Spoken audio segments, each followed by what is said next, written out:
ሰላም እንዴት ናችሁ? እንደተለመደው በጋት ቱቶሪያል ኦፊሻል የጋት ኢንፎርሜሽን ሲሪስ ቪዲዮአችን መተናል። ዛሬ ደግሞ በ10 ሺህ የሚቆጠሩ ተማሪዎች በየአመቱ የጋት ኤግዛምን ወይም የኤንጋት ኤግዛምን ወስደው ባልተለመደ ሁኔታ ጥቂት ሺህ ተማሪዎች ብቻ ናቸው የሚያልፉት። ለዚህ ምክንያቱ ምንድነው የሚለውን በጥቂቱ እንቃኛለን። የመጀመሪያውና ዋነኛው ምክንያት አብዛኞቹ የጋት ወይም የኤንጋት ተፈታኞች የፈተናውን ይዘት አያውቁትም። በተለይም ደግሞ የአንደርግራጁዌት ትምህርታቸውን ተመርቀው ወይም የመጀመሪያ ዲግሪያቸውን የያዙበት ስፔሲፊክ የሆነ ሙያ ውስጥ በስራ ዓለምም ስለሚቆዩ ብዙዎቹ ኤክስፔክት የሚያደርጉት በሙያቸው ጋር የተያያዘ ወይም የብዙዎቹ እውቀትና ልምድ የሚያያዘው ከሙያቸውና ከሚሰሩት ስራ ዘርፍ ጋር የሚያያዝ ሲሆን ጋት ደግሞ ጠቅለል ያለ ብዙዎቹ ከሙያቸው ወጣ ባለ ወይም ጠቅላላ እውቀት ላይ የሚያተኩር በመሆኑ ብዙዎች የፈተናውን ይዘት ፋሚሊያር ባለመሆናቸው ምክንያት የኤንጋት ኤግዛምን ወይም የጋት ኤግዛምን ይወድቃሉ። ሌላኛው ደግሞ በቂ የልምምድ ጊዜ አለመኖሩ ነው። ብዙ ጊዜ የኤንጋት ወይም የጋት ተፈታኞች በስራው ዓለም ያሉ ምናልባትም አብዛኞቹ በትዳርም የሚኖሩ ብዙ ኃላፊነት ተሸክመው የሚንቀሳቀሱ ከመሆናቸው ጋር ተያይዞ ጋት የሚያስፈልገውን ዝግጅትና የፈተናውን ሁኔታ በሚገባ ጊዜ መድበው ለማጥናት ሲቸገሩ ይስተዋላል። በዚህም ምክንያት ብዙዎች ፈተና ላይ ያልጠበቁትን ውጤት ያመጣሉ። ሌላኛው ደግሞ የጊዜ አጠቃቀም ችግር ነው። የጊዜ አጠቃቀም ከፈተና በፊት ጊዜ ወስዶ ለመዘጋጀት፣ የጊዜ አጠቃቀም ከፈተና በፊት ጊዜ ሰጥቶ ለመዘጋጀት፣ በፈተና ወቅትም ደግሞ ፈተናውን ጊዜ ሰጥቶ ካለመለማመድ፣ ቀድሞ ራስን ካለማዘጋጀት የተነሳ ለፈተናው ከሚመደበው ሰዓት ጋር ያልተመጣጠነ የጊዜ አጠቃቀም ስለሚኖራቸው በዚህ ምክንያት ብዙዎች ጥያቄዎቹን ሁሉ ሳይጨርሱ እየቀሩ እንደሚወድቁም ይመለከታል። ሌላኛው ደግሞ ብዙ ተማሪዎች በመጀመሪያው ሀሳብ ላይ እንደጠቀስኩት ብዙዎች በአንድ ሙያ ላይ ስፔሲፊክ የሆነ ጥልቅ እውቀት ሊኖራቸው ይችላል። ነገር ግን የጋት የፈተና ይዘቱ ደግሞ አፕቲቲዩድ ጋር የሚያተኩር ከመሆኑ ጋር ተያይዞ አንዳንዶቹ የቁጥርና የሎጂክ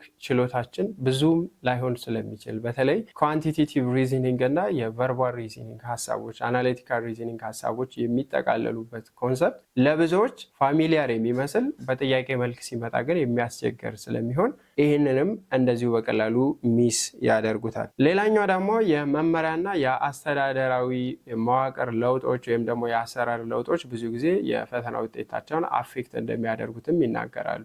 ይሄ ከምን ጋር የተያያዘ ነው ካላችሁኝ፣ መጀመሪያው ለምሳሌ ባለፈው ዓመት የተሰጠው ፈተናና የዚህ ዓመት ፈተና ይዘቱ የሚለዋወጥበት ሁኔታ አለ። ወይም ደግሞ አንዳንዴ የፈተና ጊዜውም ድንገተኛ የሚሆንበት መመዝገቢያ ቀኑና የፈተና ቀኑ የሚቀራረብበት ብዙ ጊዜ ድንገተኛ የሚሆኑበትም ሁኔታ ስለሚኖር በዚህ ምክንያት በቂ ዝግጅት ባለማድረግ ፈተናውን ሚስ ያደርጋሉ። ሌላኛው ደግሞ የጋት ኤግዛም የሚዘጋጅበት ወጥ የሆነ ቴክስት ቡክ ወይም እንደ ሌሎች የሙያ ትምህርቶች ራሱን የቻለ ልናነበው የምንችለው ሳይሆን ጠቅላላ እውቀት ላይ የሚያተኮር በመሆኑ ምን አንብበው መዘጋጀት እንዳለባቸው፣ የትኛውን ሪሶርስ ሪፈር ማድረግ እንዳለባቸው ስለማያውቁ በዚህ ምክንያት ሰዎቹ ብዙ ጊዜ ድንገት ገብተው ባላቸው እውቀት ወይም ባላቸው ክህሎት ብቻ ስለሚሞክሩት ሉዝ ያደርጉታል። ሌላውና ብዙዎችን ደግሞ እንደ ቀልድ የሚፈትነው ደግሞ በፈተና ሰዓት ያለ ስትረስ ወይም ደግሞ የቴስት ኤንዛይቲ የምንለው ማለት ነው። በፈተና ጊዜ ባልተለመደ ሁኔታ ብዙዎቻችን ጥያቄዎችን ስንሰራ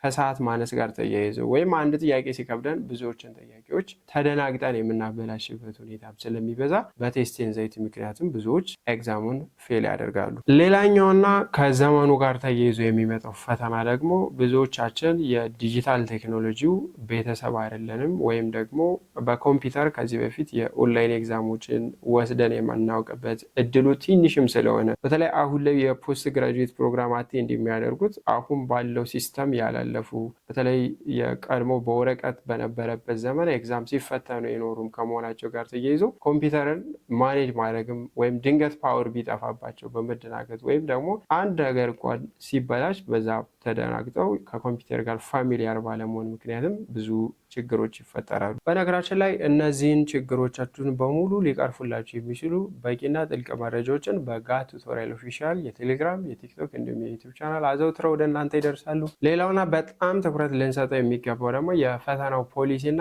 የይዘቱ ጉዳይ ነው። ይህም ስንል ብዙ ጊዜ ፈተናው ወጥ ይዘት ላይኖረው ይችላል። ባለፈው ዓመት ምናልባትም የሆነ ሰፊው ፐርሰንት ከስኮላስቲክ አፕቲቲዩድ ወይም ደግሞ ጥቂት ፐርሰንቱ ከሙያዊ ይዘት ሊመጣ የሚችልበት እድል ይኖርና የሆነ ዓመት ላይ ደግሞ በተገላቢጦች ሊሆን ይችላል። ለምሳሌ ባለፈው ዓመት 70% የሳት ኮንተንት ኖሮት 30% ደግሞ ከሙያ ጋር የተያያዘ ይዘት ነበረው። ቀጣይ ተመልሰው የመጡት የጥር ወር ተፈታኝ የነበሩት ግን በተገላቢጦች ነው የተፈጠረው። ስለዚህ ከባለፈው ዓመት ልምድ ወስደው ይሄኛውን ልምድ ተከትለው ሲዘጋጁ የነበሩ ሰዎች በጣም ብዙ ነገር ሉዝ የማድረግ እድል ይኖራቸዋል ማለት ነው። ይህም ብቻ ሳይሆን አንዳንዴ ከሙያ ጋር ተያይዘው የሚመጡ ጥያቄዎች ደግሞ ጠቅለል ያለ ለምሳሌ ማህበራዊ ሳይንስ፣ ቴክኖሎጂ፣ ጤና የተባለ ግሩፕ ስለሚከፈላቸው ብዙ ጊዜ በግሩፕ ለማንበብ በአንድ ዘርፍ ውስጥ ያሉ ስፔሲፊክሊ ደግሞ በስኮፕ ደረጃ ሰፊ ልዩነት ያላቸው የትምህርት ዘርፎች አሉ። ስለዚህ በእነዚህ ዘርፎች ውስጥ የሚካተቱ በሙያ ሲከፋፈል ከስኮፕ ጋር ተያይዞ ብዙ